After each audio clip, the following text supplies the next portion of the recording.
Hey guys, and welcome back to this channel. In this video, I'll be showing you guys the new UI and basically where everything, like where every button is. So as you can see on the left, there's the baddie pass. This is the first button that they have. You have to play rounds to earn all these items, stars, shells, poses, etc. You can also skip instantly, but you'll need Robux to do it. It says play to earn XP and climb the tiers to unlock cash stars and elusive items. I can't talk. Okay, on this one, this is where you can buy packs, game passes, clothing, currency, etc.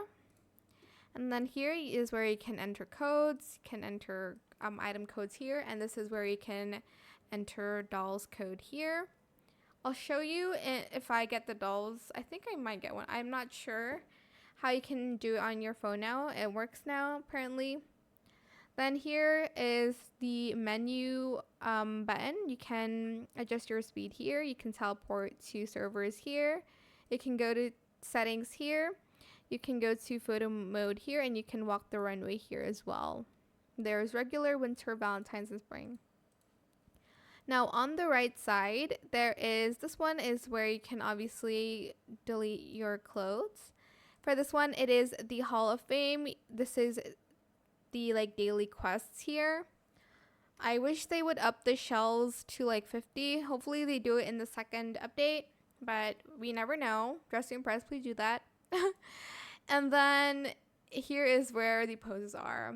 That's basically the new UI on Dress to Impress. I hope it was helpful for you guys. Don't forget to like, comment, share, and also subscribe to this channel if you haven't done that already. If you have any more questions about this video, just leave it in the comment section down below. I will try my best to answer them all for you guys. And if you found this video helpful, please click the thanks button as well. That is it. Thank you so much for watching. Bye.